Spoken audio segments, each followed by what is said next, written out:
présentation, je voudrais vous montrer maintenant quelques images. Je vous ai dit que ce voyage, c'est un voyage qui conduit de Mexico à Venise, en passant par la Havane, l'Espagne, et puis ensuite on traverse la Méditerranée, on se retrouve à Venise. Vous aurez remarqué que le voyage Mexico, Cuba, Espagne, c'est le trajet en sens inverse qui a conduit Cortés d'Espagne à Cuba, où il détruit sa flotte, etc., et il va partir pour la conquête de Mexico. Or, dans les descriptions qu'on a de Mexico à l'époque, on peut pas, et les dessins qu'on trouve sur les cartes du XVIe siècle, à partir des récits des voyageurs, dont Antonio de Solis, qui est des grandes références de Carpentier, tout le monde est frappé par la ressemblance entre Mexico, cette ville au milieu d'un grand lac, avec des ponts qui permettent d'accéder au centre de la ville. Cette espèce d'image en miroir, parce que c'est exactement cela, Mexico et Venise. Donc on fait lire ce voyage, justement, à travers cette référence au miroir et à tous les jeux de miroirs qu'on trouve dans le texte. On peut continuer. Voilà une autre image de carte de l'époque. Il faut bien voir qu'on a une topologie tout à fait singulière là, qui va conduire de ce Mexique qui a été le fantasme des Européens. Derrière, il y avait l'Eldorado, enfin ce lieu totalement mythique pour lequel on était prêt à massacrer tout le monde. Il y a un horizon fantasmatique de Mexico aux yeux du conquérant, et nous avons ici dans ce récit le croisement.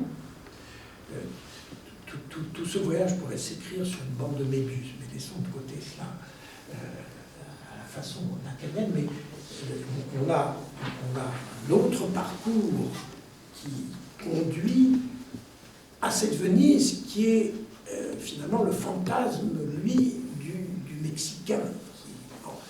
Et toute cette histoire, pour lui, ça va être la traversée de son fantasme, où il va retrouver le réel de son Amérique, mais qui est un réel magique. Alors, voilà Mexico. Les ponts sont importants. Dans la mise en scène de l'opéra de Vivaldi, le premier tableau représente le camp. Une fois que les Espagnols sont arrivés à l'intérieur de Mexico, accueillis comme des dieux, ils ont un quartier dans Mexico, et puis à côté il y a le palais de Montezuma, et entre les deux il y a un pont. Et le pont est à mon avis symbolique. Le premier tableau de l'opéra de Montezuma, c'est le quartier des Espagnols d'un côté, le quartier de Montezuma de l'autre, et un pont qui sera franchi avec tout ce qui va arriver de terrible dans ce franchissement. Bon, vous pouvez continuer, on va aller plus vite dans les images. Voilà encore une carte de Mexico qui vraiment est pensée comme une Venise en miroir. Bon, ça, c'est les illustrations du texte de Solis qui raconte donc la conquête du Mexique. Là, c'est l'arrivée de Cortés à Cuba et qui ordonne de laisser de faire couler ses vaisseaux pour que ses troupes ne reviennent pas en arrière. Une sorte de ne pas revenir en arrière. Le suivant. Bon, ça, c'est une carte plus générale qui montre la place du Mexique, de Mexico par rapport aux autres localités. On va continuer. Voilà encore une vue de la ville de Mexico, toujours dans... ça, c'est une représentation d'un temple avec le dieu Visirolikurti, enfin, du mal à prononcer, et surtout ici, les sacrifices humains, l'anthropophagie, puisque on ouvre très très nombreuses victimes. La civilisation aztèque était présentée à la fois comme brillante, mais en même temps d'une cruauté énorme, 40 000 sacrifiés, dont on arrachait le cœur pour donner à manger aux dieux. Je dis ça parce que dans le cimetière, dans la scène du cimetière à Saint-Michel, dans le chapitre, il y a un déjeuner sur les tombes et on évoque le théâtre anglais où on représente des horreurs, notamment des cas d'anthropophagie et de cannibalisme atroce qui fait dire aux Noirs, ben vous voyez que l'Europe, elle a aussi ses sacrifices humains, allusion. L'Europe est une autre.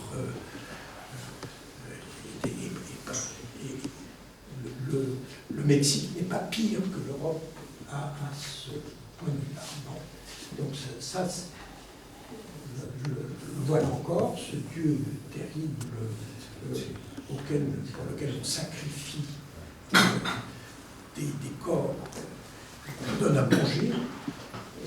Vous pouvez continuer. Voilà le temple, représenter le temple avec les victimes qu'on jette d'en haut. Alors, ça, c'est important, c'est un petit peu le tableau dont on trouve une représentation dans la pièce du palais, dans le premier chapitre du palais du maître. Le maître, Montezuma ici, sous son dais supporté par les Indiens, et Cortés arrivant et le saluant, et qui est salué par Montezuma comme un dieu qui arrive, qu'on attendait le retour du dieu, et avec les chevaux qui impressionnent, etc. Donc là, ça c'est la rencontre de Montezuma et de Cortés avant que les choses commencent à tourner mal. Je peux continuer. Voilà à nouveau cette rencontre avec offrande de collier à Cortés. Alors ça, c'est la scène, évidemment, plus tragique pour Montezuma. Ça, c'est extrait du Solis. Vous voyez Cortés qui a ordonné de faire prisonnier l'empereur Montezuma. Il est avec ses chaînes emprisonné et il va devenir ce prisonnier qui, depuis sa prison, va appeler à la révolte, mais qui est considéré comme un traître par ses concitoyens et qui va être tué dans l'histoire racontée effectivement par Solis, qui va être tué à Jean-Pierre par ses concitoyens, alors que dans la version du livret de l'opéra Montezuma, c'est pas ça qui se passe. Il survit et il assiste au mariage de sa fille avec le frère de Cortés. Ça, alors, je vous l'ai donné, c'est la dernière image, je vous l'ai donné parce que dans un des chapitres du cimetière, en quittant le cimetière, sur une gondole, les voyageurs, enfin les trois musiciens, Montezuma et puis Philomène, passent, en rentrant à Venise, et on leur dit que c'est un grand musicien allemand qui est emporté vers la gare où il va être transporté dans son pays natal, dans son Allemagne natale. C'est évidemment Wagner, qui est mort en 1883, si je me souviens bien, à Venise. Et à ce moment-là, il y a une allusion et il est transporté vers la gare et on entend déjà la locomotive de Turner. Il y a là injection d'une référence picturale, comme il y en a beaucoup d'autres. Il y a des références à Bosch et qui correspond bien à cette atmosphère brumeuse évoquée dans ce chapitre-là, et cette fameuse locomotive de Turner qui a fait évidemment beaucoup de sensations en 1844, je crois qu'elle a été exposée à Londres, et avec son œil lumineux ici qui perce, qui passe sur un pont. Voilà. Écoutez, je vais peut-être m'arrêter là. Parce que merci, moi je vous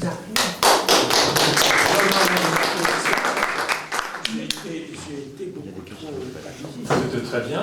Maintenant, passons à la discussion. Je voulais juste vous demander, oui, pour ma mémoire défaillante, si je pourrais savoir où se trouvent ces tableaux. Au Prado ou bien... Quel tableau? Que vous venez nous montrer. Alors... Enfin, j'ai peut-être beaucoup demandé. Non. Vous en avez qui sont en effet à Madrid. Ce que je vous ai montré, là, faudrait que j'ai eu la chance de trouver l'édition bilingue. Alors, on peut la trouver. Je vous recommande tout à fait si vous voulez relire. Alors je prendrai les références. Donc vous avez Concerto baroque, édition bilingue, qui est intéressante parce qu'elle contient une petite préface qui éclaire notamment sur la question du réalisme magique. Et puis vous avez une série de reproductions. Vous voyez, celles que je vous montre sont là. Alors, excusez-moi d'abuser. Non, mais allez-y, regardez tout Vous ce que avez vous donné, voulez. c'était... Alors, on va peut-être entendre. Donc, ce que je vous ai montré, c'est, pour les gravures, c'est tiré de l'édition de l'histoire de la conquête du Mexique, dans sa traduction française d'Antonio de Solis. Que vous trouvez sur Internet d'ailleurs, sur le site de la BNF, vous avez toutes ces illustrations magnifiques. Bon. Et puis les autres, il y en a de magnifiques qui viennent de sources qui sont allées au Mexique, de sources espagnoles qui sont allées au Mexique et qui ont reproduit des dessins de l'époque, vraiment faisant suite à la conquête immédiate. Allez sur Internet, mettez Montezuma Cortés, vous aurez une quantité, vous aurez une quantité d'images qui vont jusqu'à aujourd'hui, parce que on est dans l'univers du mythe, là. J'ai pas du tout le temps mais des opéras sur l'histoire de Montezuma, il y en a eu une quantité. Il y a eu celle de Vivaldi en 1733, et puis ensuite vous en avez pendant tout le XVIIIe siècle, pendant le XIXe siècle aussi, et donc on s'aperçoit que c'est un thème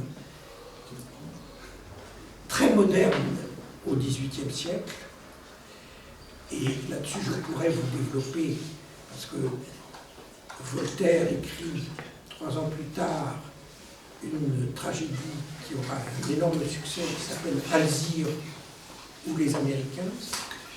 Rousseau écrit, ça on ne le sait pas, il écrit un petit opéra dont on a perdu la musique, mais qui s'appelle La découverte du nouveau monde, qui est tout à fait dans cette même logique. Tout ça, c'est toujours l'histoire de la conquête, la cruauté des Européens, mais ça se termine toujours par un mariage.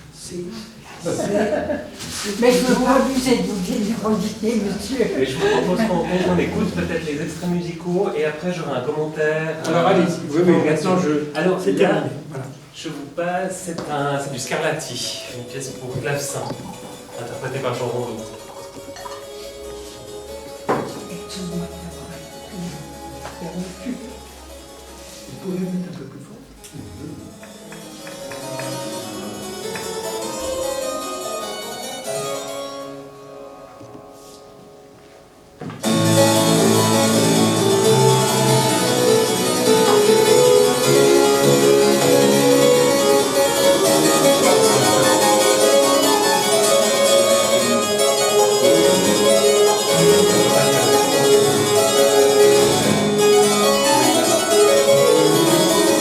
Voilà, un autre extrait, c'est l'hiver de Vivaldi, qui est cité d'ailleurs. Voilà. J'ai trouvé très intéressant cette piste. Mais Peut-être Montezuma. on le passe peut-être après. Les extraits de Montezuma. Ou bien. Vous voulez Non, que je ça fasse sera un après. film On le passe après Ça peut-être. passera après parce qu'il y a pas mal de choses à dire sur l'opéra du On le passe peut-être après D'accord. le commentaire. J'ai trouvé très intéressant cette piste, parce que c'est vrai que ce texte, il y a beaucoup d'interprétations possibles, notamment par rapport à tout ce qui est de la question de l'intertextualité, où il fait référence à... Je l'ai un peu listé, il y a un foisonnement, il y a un excès, c'est très baroque, parce qu'il fait des références littéraires, que ce soit Dante, Shakespeare, Sylvestre de Balboa, et j'en cite que quelques-uns, des références musicales, avec Vivaldi, Stravinsky, Handel, Scarlatti, Louis Armstrong. Il y a aussi des références historiques avec Cortés, La Malinche. Il parle aussi de Vivaldi et un petit peu de sa vie. Enfin, Vivaldi était le prêtre roux, mais en fait, il ne s'est pas du tout consacré à la prêtrise. Il s'est consacré à la musique et il travaillait justement à cette école, à cet hôpital de la Piété, et il avait, semble-t-il, une maîtresse. Enfin, il y a des références historiques, Plusieurs. des références mythologiques, des références philosophiques. Il y a toute cette musicalité du texte, où pour moi, enfin en tout cas dans la lecture que j'en ai faite, ce chapitre premier répond au miroir à ce dernier chapitre. Donc quelque chose de très baroque qui contraste avec un classicisme extrêmement équilibré, et avec cette ambiance de carnaval où il y a la question un peu de l'excès, de la mort qui est mise en scène. Donc, je trouvais passionnant cette question du premier chapitre, où considéré comme un sujet un peu non divisé, le maître, il part un peu à la conquête du monde, et il assiste à ces opéras de Montezuma, et il y a un moment de renversement chez lui. Dans le texte, il mentionne avoir été perturbé, avoir été extrêmement ému, avoir été perturbé. Lors de la représentation, il s'est senti proche des Indiens, alors qu'il est d'ascendance espagnole. Donc il y a toute cette question du bouleversement. Et c'est à partir de ce moment-là, il en parle dans le dernier chapitre, où on sent il y a une teinte, je trouve, mélancolique. Même s'il termine de manière joyeuse avec ce concert de Louis Armstrong, il y a quelque chose d'assez mélancolique qui chute comme ça. Il traverse, comme vous le disiez très bien, son fantasme, et il arrive vers ce réel magique. Oui, pour compléter ce que vous dites, Oui, juste, dites. On a cette phrase, perdu. Bon, continuez, je l'avais sous les yeux. Ça, c'était un premier commentaire où je trouvais qu'il y a vraiment dans ce texte toute une... J'amène ceci, pour ensuite faire une petite remarque, rebondir sur la question de l'analyse, où il y a vraiment ces différents motifs baroques qui sont déclinés de différentes manières. Enfin, il y a toute cette notion de l'excès dans le baroque qu'on retrouve qui se décline avec ce moment un peu de chute. Que je trouvais intéressant aussi dans le procédé, enfin dans le procédé des mêmes d'intertextualité, c'est-à-dire il prend deux textes, il fait soit une citation, soit une allusion, soit il fait du plagiat dans le texte, c'est qu'il y a son propre texte, il y ajoute du texte, il y a un dialogue qui s'opère entre les deux textes, et ça donne une autre signification. C'est pas 1 plus 1 fait 2, mais ça fait 3, ou ça fait 1. Ça donne... il y a un processus de transformation justement dans cette question de l'intertextualité, qui est un mode, voilà, un sujet d'étude depuis les années 60, si je ne me trompe pas, ça a débuté dans les années 60. L'intertextualité a été théorisée dans les années 60. Oui, oui, mais elle était pratiquée de manière tout à fait consciente par les auteurs depuis... Don Quichotte est un texte totalement traversé d'intertextualité, forcément, bien sûr. Et là où je veux en venir en définissant un tout petit peu cette question de l'intertextualité, c'est que voilà, il y a toute la question, enfin une des interprétations peut-être du texte, c'est la question d'une quête d'identité, un voyage identitaire. Moi, je me suis posé aussi la question par rapport à Alejo Carpentier, qui est quelqu'un d'assez baroque. Enfin, je veux dire, il a un père, père français, mère russe, il est né à Paris, sauf erreur, ou à La Havane. Né à La Havane. Il est né à La Havane. Né à La Havane en 1904. Et ensuite, il doit quitter, il est emprisonné à La Havane, il rencontre les surréalistes, et on sent ce mélange de cultures. Enfin, il est confronté à une culture française, oui. Et je me demande s'il n'y a pas quelque part aussi de la part de l'auteur une manière de parler de son parcours, quelque part. Oui, c'est important qu'il rencontre les surréalistes. D'ailleurs, il les rencontre au moment où Lacan publie sa thèse sur la paranoïa. Il est possible qu'ils se soient rencontrés, même si Lacan ne parle pas. Mais ce qui est important, c'est qu'il a été marqué par le surréalisme, mais qu'il donne congé au surréalisme. Il considère que le surréalisme, c'est une fabrication de gens qui précisément n'ont plus accès au réalisme magique. Et que toutes les techniques surréalistes qu'on connaît bien, de cadavres exquis, etc., c'est de la technique, de même que les machineries d'opéra, pour fabriquer l'équivalent du réalisme magique qu'on a perdu et qui est définitivement perdu. Il y a donc une rupture, même s'il a été marqué par le surréalisme, il y a un congé donné au surréalisme pour inventer autre chose.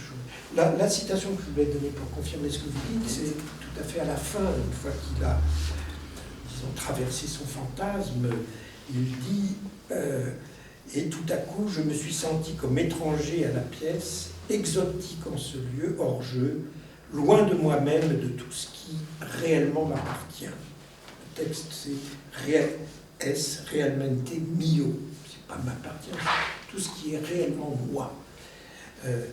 Et là, souligné par l'auteur, par Carpentier, il est nécessaire parfois de prendre des distances, de mettre un océan entre les choses et soi pour voir celle-ci de près. Donc là c'est tout à fait, je deviens américain à Paris. C'est à Paris que je deviens américain.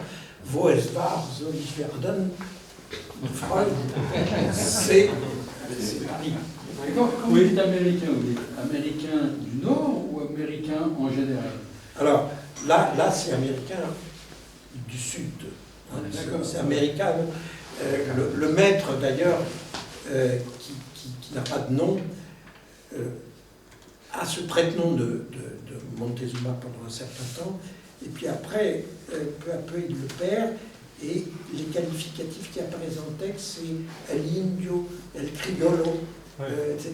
Bon. C'est l'Amérique latine, mais avec un certain glissement, puisque la version sud-américaine du réalisme magique, c'est le réalisme fantastique, qui est fait par les Argentins, Colombiens aussi, avec Garcia Marquez et autres.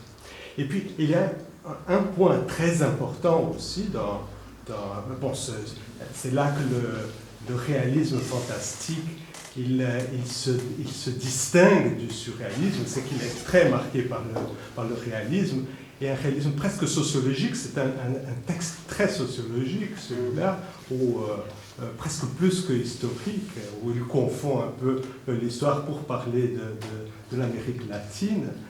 Mais une des différences par rapport c'est le point du carnaval. Le carnaval, je ne sais pas comment ça se passe et quelle est l'importance du carnaval au Mexique, mais en tout cas, on connaît bien au Brésil, dans toutes les religions afro-américaines, le carnaval est important et les centres principaux, c'est Bahia, c'est Cuba et c'est Haïti, où il y a des ressemblances très grandes. Et là, dans le carnaval, c'est absolument extraordinaire, puisqu'il met l'européen, la musique européenne, cette rencontre de la musique européenne avec la musique africaine. Et qu'est-ce qu'il y a de l'amérindien?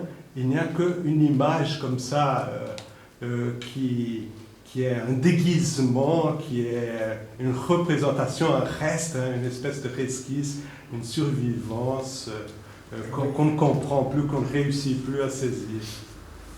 Oui, et puis je voudrais juste aussi rajouter ce que je dis, c'est que dans le carnaval brésilien, c'est-à-dire l'origine du carnaval brésilien, c'était des jours où on pouvait se déguiser en maître, et les esclaves se déguisaient en maître pour défiler devant les maîtres.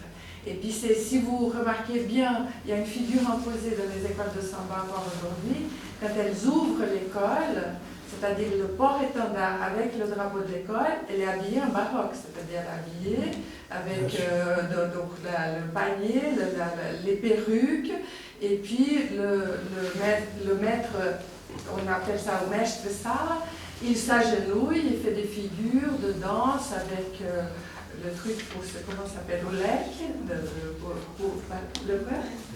l'éventail, voilà, pour faire des figures autour du porte-étendard, et on a l'impression qu'on est dans un autre temps, justement par cette figure qui est imposée. Toutes les écoles de samba sont obligées d'avoir cette entrée.